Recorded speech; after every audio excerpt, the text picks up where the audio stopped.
Hey, I'm Eric Petrus. Welcome to my channel, Guitar Repair Business Starter. In the past 3 episodes, I talked about the 3 rules for a successful guitar repair business. And in the very first episode, I gave you guys a workbook which showed you the top 6 services that customers ask for the most. That's going to be very important to you because it's going to help you streamline your tool purchases, streamline your education. You'll be able to write an effective menu on your website.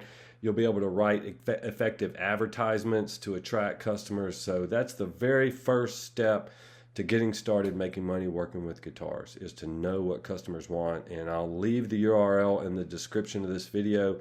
If you haven't already, go down there and download it now. Just go ahead and do that. There's tons of good information in there.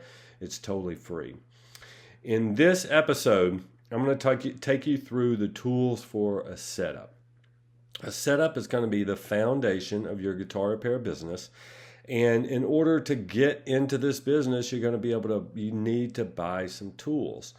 You need the right tools, you need the right techniques, and you need the confidence to use your tools. And that's the 3 things that you're going to need to perform a good setup.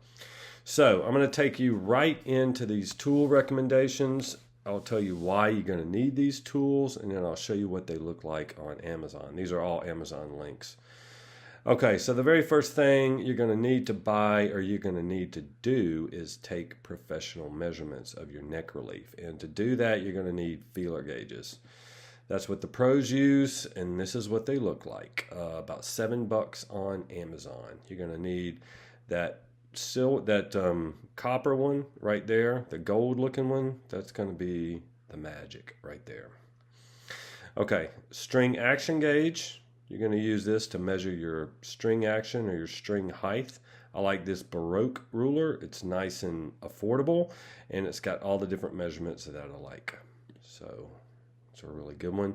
If you don't have a capo, then you're going to need a capo, and that's to measure your neck relief. This is a good one. It's $5.98. It's the one that I use, budget friendly, but if you have one that you already use, I wouldn't buy a new one. The general maintenance on a setup is going to involve fret polishing, and I recommend fret polishing papers. You can get these for $11.19 right now, and this investment of $11.19 will give you 60 fret polishes or more. So it's a very affordable, very clean way of doing frets.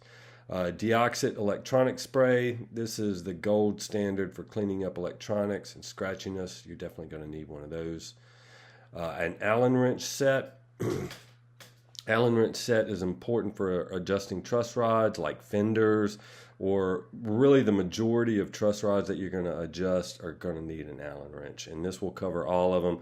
It even covers all the small wrenches that you need for bridges, like with adjustable saddles and stuff. A Gibson truss rod tool. If you've got a lot of Gibson guitars, or if you're going into business, you will be working on Gibson guitars. I would recommend buying a Gibson specific tool to work with Gibson guitars. A Martin truss rod tool. That previous Allen wrench set that I was recommending, that does not have a Martin Allen wrench tool. You got to have one with over a 4.5-inch stem, and this has it. I have this exact tool right here. It works very well for Martins, but you have to have that long stem on a Martin tool. It's a 5mm wrench. Guitar cleaner. This will clean anything. This and elbow grease will do any guitar that you have. Very good stuff. Wire cutters. You're going to be cutting off a lot of strings whenever you change them. It's just part of the job. Get yourself a nice medium heavy type set of wire cutters, something that'll last for a long time. A peg winder. You're going to need to wind strings. This is kind of the old-fashioned way. I've got a faster way to do it, and I'll give you that recommendation in a second. But if you don't have a peg winder, you're going to need one. It's a great investment. You don't want to do that by hand, but you can if you want. If you've got a type of guitar like a Gibson or a PRS or a Rickenbacker, it kind of has a different type truss rod nut on it, and it takes what's called a nut driver. So this nut driver fits around the outside of the truss rod nut, and that's how you turn it.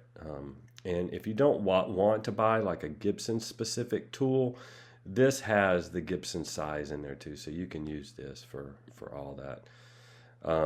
a drill bit peg winder. If you want to go a little bit faster, you can attach this peg winder to a drill bit and you can really wind your strings very quickly. That's what I do.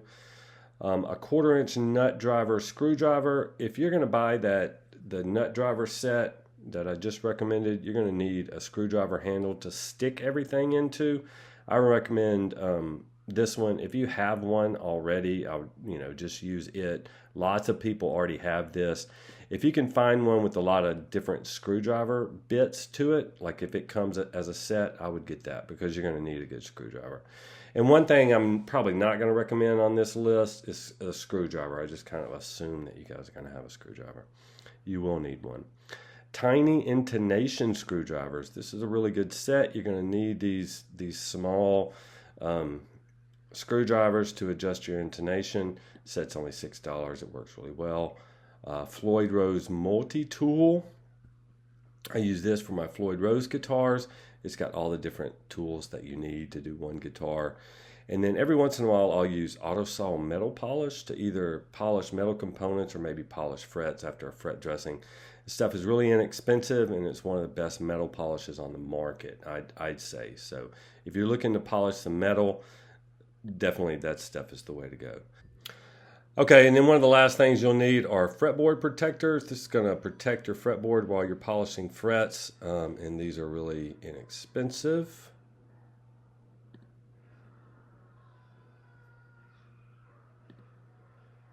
And this is what they look like. I also like to use a little Scotch tape. I'll put Scotch tape around the outside of them so they don't leave any marks on the fretboard.